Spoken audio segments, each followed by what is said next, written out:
One of the most common tropes in anime is a protagonist that constantly levels up physically, gaining raw power. What is less common, and in my opinion much harder to do, is portraying a character who levels up emotionally. The movie that we're talking about today, though, manages to achieve this feat rather effortlessly. Seriously, our MC is about to grow from You're this such a freak! to this Oh god, that's the creepiest thing I've ever said in my life. in the span of just about 2 hours. So grab a friend, take a seat, and maybe have a tissue box nearby, because we're about to dive into A Silent Voice. A Silent Voice was released in 2016 and was based on a manga by Yoshitoki Oima. It's a story about a young boy who bullies a young deaf girl. Yeah, it might sound like a pretty simple premise, but don't worry, there is a lot to unpack here. And as a quick content warning, this movie covers some pretty heavy themes, including mental health, bullying, and self-harm. So you should click out of this if it would be too much for you to take. Rest up and join us for our other not-so-heavy recaps. Overall though, it is a really beautiful, moving story, I promise. Before we get too far though, let's introduce our characters. We've got our main characters, Shoya, a former bully who is now trying to change his ways, and Shoko, a young deaf girl who was the target of said bullying. We also have Naoka, a mean girl who is infatuated with Shoya, the class president Miki, the kind-hearted Miyoko, as well as Shoya's friends Kazuki and Keisuke. We also have our main characters' families, with Shoya's mom Miyako and his niece Maria, and Shoko's mom Yaiko and her younger sister Yuzuru. Last but not least, there's the lovable and loyal Tomohiro, who befriends Shoya when he needs it the most. With that out of the way, let's get started. The movie begins and we open on Shoya, who is currently a high schooler on a mission. A really heavy, depressing mission, that is. He quits his retail job, sells all his belongings, closes his bank account, leaves some money in an envelope for his mother, and sets out for a nearby bridge. Yikes. Right as he's about to fall forward, however, he is interrupted by some people setting off fireworks below him. Maybe this simple act reminds him of the beauty in our world, or maybe he just doesn't want to ruin these folks' day, but either way, Shoya steps back and decides to live another day. Phew. What exactly brought Shoya to this point? Well, that question is going to take us all the way back to elementary school. Shoya and his friends are just your everyday troublemaking, bored little kids, until one day their class gets a new transfer student named Shoko, who is deaf. Shoko introduces herself by writing messages in a notebook, and explains that due to her deafness, this notebook will be the main way she communicates with her classmates. She also shares that her nickname is Sho, which happens to be the same nickname that Shoya has. Yeah, the little guy doesn't like that so much. Shoko struggles to fit in with her classmates, since she's different and all. In music class, she starts singing at the wrong time, and is understandably off-key. Miki helps Shoko by cueing her in, but this frustrates Naoka, who feels like Shoko is getting unfair preferential treatment. Yeah, someone needs to smack some empathy into this kid. Shoya sees Naoka's frustration, and since he's exactly the kind of kid who will do anything to make his friends laugh, he decides to make fun of Shoko in class by mimicking the way she talks. Oh my god. If you don't like that, then buckle up, because it's gonna get a whole lot meaner from here. Shoko continues to be bullied and ignored by the other kids. On the playground one day, she asks Shoya if they can be friends, but Shoya can't understand her and responds with a handful of sand to the face. Jesus Christ. It's hard to hate Shoya too much knowing how tragic his life is right now, but if anyone can pull it off, it's this little. The next day, a teacher comes into class and says they are going to start spending a few minutes each day learning sign language to make it easier for Shoko to communicate with her classmates. This annoys Naoka even more, who just for the life of her cannot understand why she is being asked to accommodate someone else's disability. Fortunately, there's at least one kid who isn't a total jerk, and that's Miyoko. Miyoko offers to learn sign language and begins to befriend Shoko, which in turn causes Naoka and the others to start bullying Miyoko for the terrible sin of being nice to a deaf girl. Kids can be horrible sometimes. Pretty soon, Miyoko gets frustrated and transfers schools entirely. Seriously, what is wrong with these kids? Encouraged by Naoka, Miki, and his friends, Shoya's bullying of Shoko starts to get worse and worse. He repeatedly steals and destroys Shoko's hearing aids, until one day he rips out a hearing aid and causes Shoko's ear to immediately start bleeding. It turns out that Shoko had started hooking her hearing aids into her ear piercing, which Shoya just completely tore through. Yeah, too far. Despite all this, Shoko continues trying to become friends with Shoya, and she even apologizes to him for getting in trouble after he ripped out her earlobe. Yeah, this little girl is not giving up on making friends. Who knows?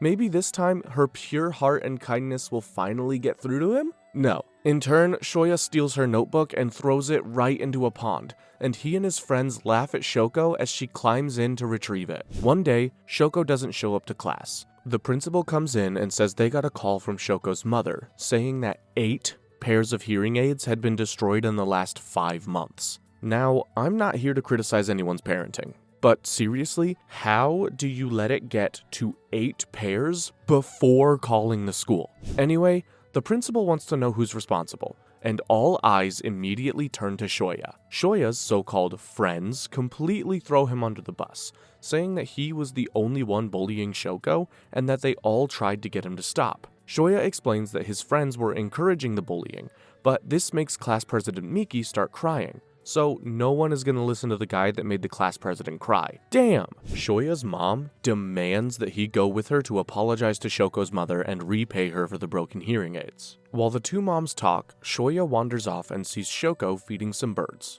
When he gets back, he sees his mother's ear is bleeding, and she's missing an earring. We never get a clear answer of what happened, but we can assume that either Shoko's mother ripped out the earring in anger, or that Shoya's mother ripped out her own earring as a way to atone for her son's actions. Now that's Mom of the Year right there. When Shoya gets back to school, Shoko finds that the bully has now become the bullied. Despite all of his friends being completely fine with his bullying over the past months, they've now decided to make Shoya an outcast as a way to make themselves less guilty about what they did to Shoko. Because if there's one thing that can make up for bullying, it's more bullying. Everything that Shoya did to Shoko, his classmates start doing to him. They even write messages on Shoya's desk, saying everyone would be better off if he left the school. One day, Shoya happens to walk in on Shoko as she's trying to clean the messages off of his desk.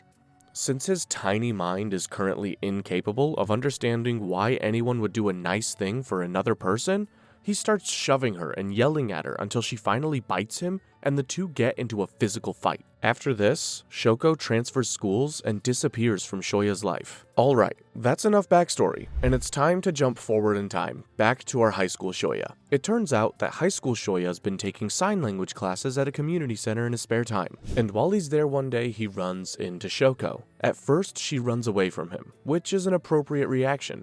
But Shoya gives Shoko back her notebook, which she left behind when she transferred, and he asks if the two of them could be friends. The second he asks this, he realizes that that was exactly what Shoko was trying to ask him all those years ago. Back at home, Shoya's mom, being the absolute goated mother that she is, took one look at her son's empty bedroom and the envelope of cash he gave her, and immediately deduced that he was planning to unalive himself. She threatens to burn the 1.7 million yen that he gave her to pay her back for the hearing aids unless he promises to never do anything like that again. Shoya promises, but his mom accidentally burns the money anyways. Well, that's what happens when you play with fire. At school, Shoya has completely isolated himself from his classmates, and he isn't even able to look anyone in the eye. In his defense though, it can be especially hard to fit in when you're rejecting everyone else's existence. Yeah, Shoya is done with everyone at this point, and we know this because we can see giant blue X's on everyone's face. And to be honest, this is what being lonely while being surrounded by people actually feels like.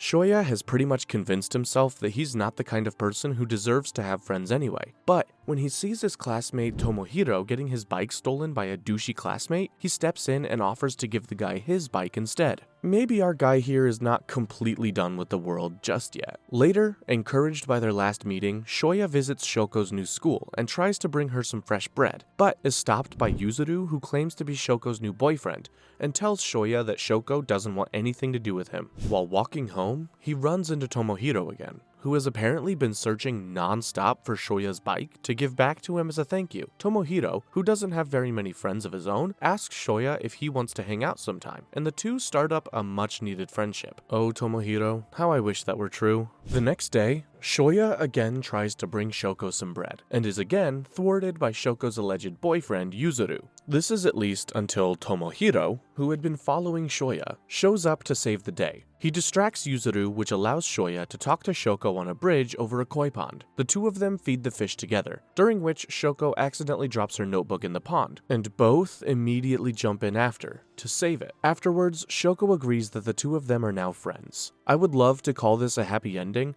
but we're not even halfway through the movie, so you know it's not gonna be that easy. Sure enough, Yuzuru, who apparently is really into taking pictures of dead things, red flag, is not happy about someone getting close to Shoko. So, Yuzuru creates a fake social media profile for Shoya and posts a picture of him jumping into the pond, which gets Shoya suspended from his school. While at the park with his niece Maria, Shoya stumbles upon Yuzuru, who is sleeping inside some playground equipment. Shoya takes Yuzuru home with him for dinner, and while walking home, Yuzuru tells Shoya that he's being selfish and that learning sign language isn't enough to make up for his bullying of Shoko. Shoya agrees and says he knows that the world would be better off without him. Damn. Yuzuru is moved by this and tells Shoya that she is not actually Shoko's boyfriend, but her little sister. Right as he is dropping her off, Shoko's mother comes out and slaps Shoya across the face, and tells Yuzuru not to hang out with him anymore. Undeterred, Shoya has the idea to track down Miyoko, the girl from elementary school who transferred after being bullied for befriending Shoko. So,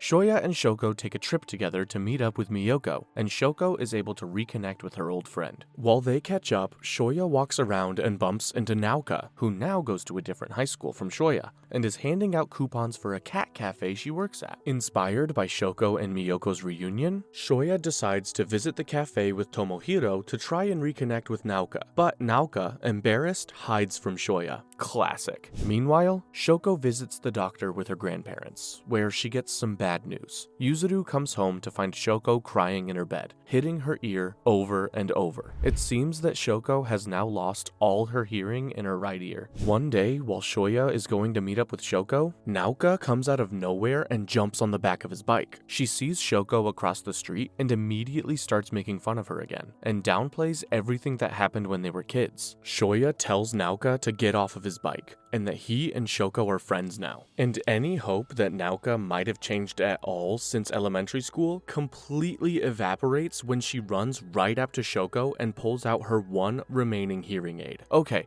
I am fuming right now. Shoya defends Shoko, but Naoka just laughs at the idea that the two of them could be friends and walks away.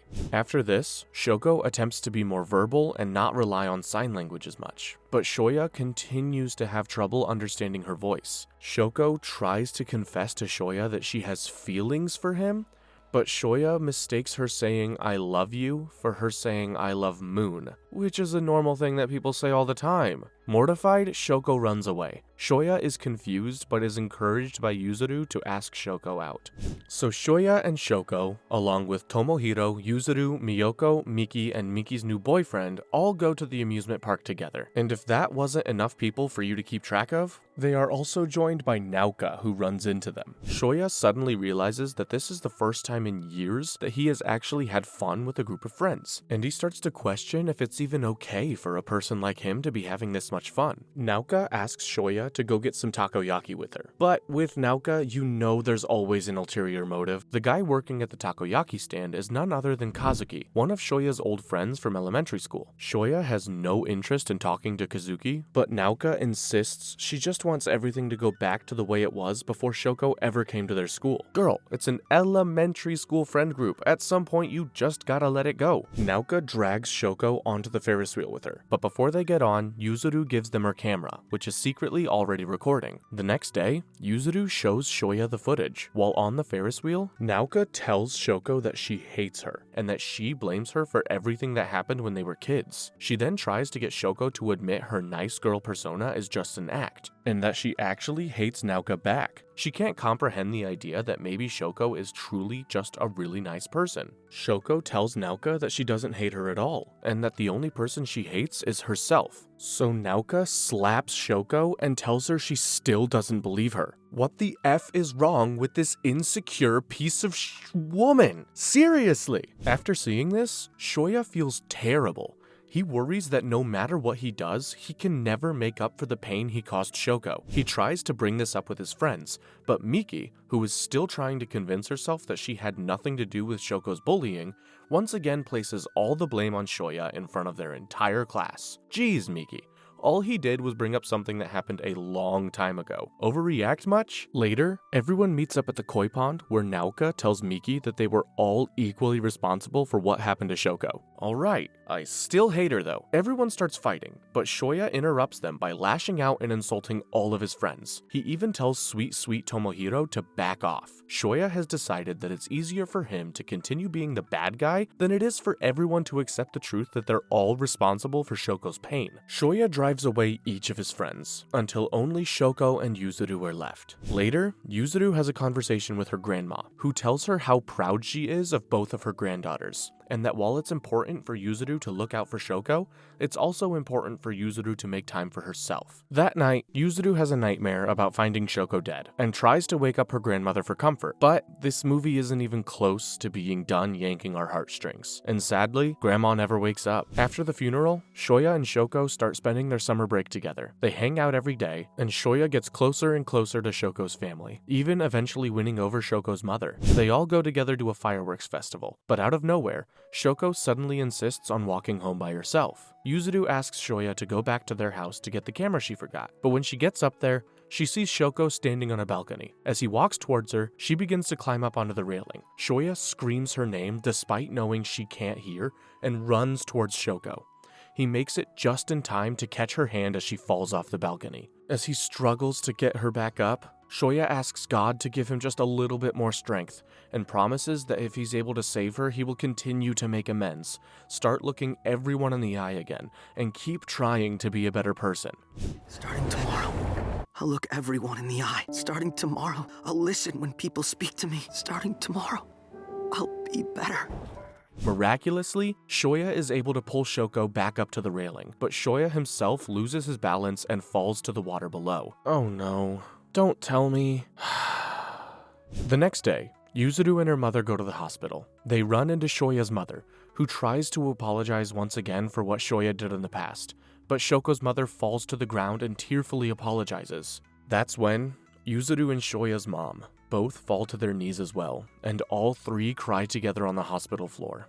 It's a real tearjerker. Meanwhile, Naoka is back to being the absolute worst. She blames Shoko for what happened to Shoya and starts beating her up, even though Shoko already suffered a broken arm in the incident. Shoko's mother steps in, and we already know she's not above hitting a high schooler, so she gets into a slap fight with Naoka. Shoya's mom has to come and break up the fight, and asks Shoko if she's okay. Shoko grabs onto Shoya's mom's feet and tells her that Shoya falling off like that was all her fault. Oh, you poor little thing. Back at their house, Yuzuru takes down all the pictures of dead animals she'd put up. When her mom asks why, Yuzuru explains the reason she started putting up the pictures in the first place. I thought if she saw what death looked like, she'd stop saying she wanted to kill herself. I didn't know what else to do. Damn. Now I feel like a real jerk. That's a green flag, Yuzuru! That's a green flag! Later, Tomohiro comes to the hospital and sees Naoka blocking the door to Shoya's room and preventing Shoko from coming in. And we finally learn that Shoya is not dead, but is in a coma. Tomohiro runs to Shoko and tells her that he is confident his best friend, yeah, you heard that right, will wake up soon. Shoko says that she hopes for that too, but before he does wake up, she wants to fix everything in Shoya's life, and that includes his broken relationships with his childhood friends. Oh dear lord. She starts with Miki and tells her everything that happened between her and Shoya. Miki feels terrible, makes Shoko promise to never hurt herself, and finally realizes that it is necessary to accept the bad parts of yourself along with the good, as she finally accepts responsibility for what happened to Shoko. She next tells everything to Miyoko, who admits she herself has always felt guilty and sees herself as a coward for transferring schools when she knew how badly Shoko needed a friend. Shoko embraces Miyoko and tells her that it is never too late to start being brave. That's 2 down, but we've still got the final boss of pettiness, Naoka. After everything Naoka has done, Shoko truly is a better person than I ever would be. She waits outside of the hospital every night for Naoka, and every night Naoka ignores her, never even giving her a chance to make things right. Shoko still doesn't give up, and one night she has a dream about the night of the festival where Shoya says goodbye. Anguished, she runs to the bridge and starts to scream. Suddenly, Shoya wakes up from his coma and runs to the bridge too, just because it's their special place and he really needed to be there in that moment. Shoya apologizes to Shoko, believing that his bullying was ultimately why Shoko tried to do what she did. Shoko tells him he's wrong, and that she did it because she was frustrated with her own weakness and inability to change. Shoya then confesses that before they became friends, he was planning to do the same thing. He then asks Shoko to help him live, and promises to do the same for her. Okay, I'm gonna cry at this point. Later, Shoya arrives back home, and his mom tells him that during the entire time he was in a coma, Naoka never left his side. So, he goes to talk with Naoka, who says that despite everything, she doesn't think she can ever come to like Shoko. She also tells him that it was his elementary school friends, Kazuki and also Kaisuke, who saved him after he fell off the balcony. Then, Shoya walks into his mom's hair salon where she is giving a haircut to Shoko's mom, who apologizes to Shoya for the way she's been treating him. We also finally get introduced to Maria's father, Pedro, who I guess is a soldier stationed in Japan. Okay. Yuzuru wins a photography contest and asks Shoya to start tutoring her, as she's decided to start taking school more seriously. Shoya returns to school with Shoko, but he's worried that he'll continue having problems connecting with his classmates, and is still unable to make eye contact with anyone. Bro, did you forget the literal promise you made to God that you would stop pulling this crap if you saved Shoko? Guess it's easier said than done. Anyway, Shoya gets overwhelmed and goes to hide in the bathroom, but it's Tomohiro to the rescue, as he gives Shoya a tearful toilet hug and tells him how glad he is that Shoya is okay. And he even grew a little mustache. Everyone deserves a friend like Tomohiro. They exit into the hallway, where all of Shoya's friends are waiting to welcome him back to school. Miki gives him hundreds of paper cranes that everyone made for him, and Shoya realizes just how many people there are that really care about him. And Naoka is there too. She calls Shoko a moron in sign language, but Shoko can't help but smile, realizing that Naoka actually took the time to learn something in sign language. I guess there really is hope for everyone. Shoya asks his friends if they'd all like to go to a festival together, and as Shoya looks around at all of his friends surrounding him and having fun, he can't help but start to cry, as he realizes that he is finally able to look the world in the eye again. The exes are all gone, maybe for good. He wipes away the tears, sees Shoko smile, and for the first time in a long time, the future is looking bright for Shoya. What an ending. And that wraps up our recap of A Silent Voice. I don't think it's an exaggeration to say that this movie is truly one of the most emotionally powerful films of all time, and you can't help but walk away from it feeling inspired to be a better person. But what did you think about it? Hit us with some long-form comments because we'd really like to know all about it. And don't forget to hit like and subscribe because we've got plenty of movies and TV shows like this in store for you. As always, thanks for watching, and we'll see you next time.